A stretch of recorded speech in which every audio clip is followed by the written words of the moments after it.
When most people hear the name Medusa, they picture a monster, a creature with snakes for hair whose gaze turns men to stone, a villain, a beast, a warning.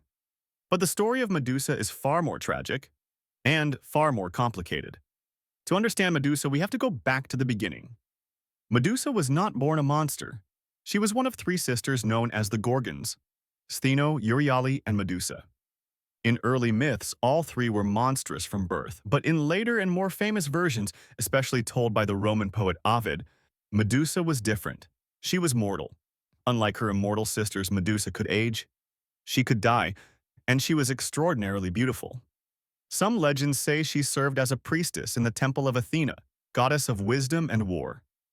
As a priestess, Medusa would have sworn a vow of purity and devotion.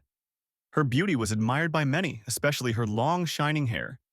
And that beauty caught the attention of Poseidon. Poseidon, the powerful and unpredictable god of the sea, desired Medusa. One day inside Athena's sacred temple, Poseidon assaulted her. This moment is important. The act took place in Athena's temple, a space meant to be pure and sacred.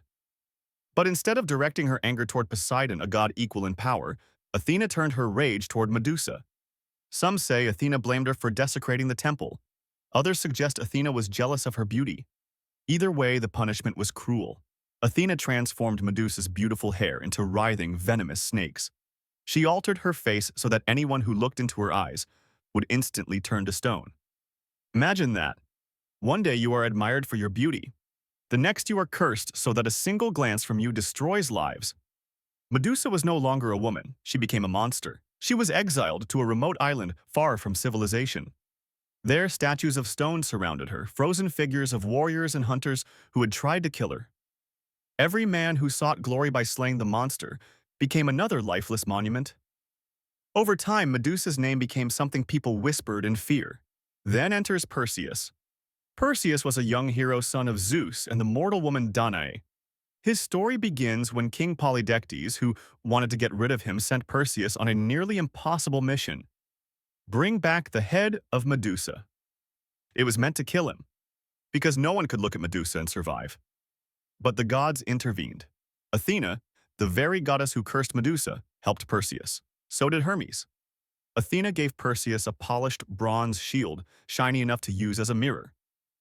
Hermes gave him a sword. Other gifts followed: winged sandals to fly, a magical bag to hold the head, and a helmet of invisibility. Perseus flew to the island where the Gorgons slept. Here's another detail often forgotten. Medusa was the only mortal sister. That's why Perseus targeted her. Killing her was possible, killing the others was not. He approached while the Gorgons slept. Using the reflection in his shield, Perseus avoided looking at Medusa directly. Carefully, silently, he raised his sword and beheaded her. But something extraordinary happened.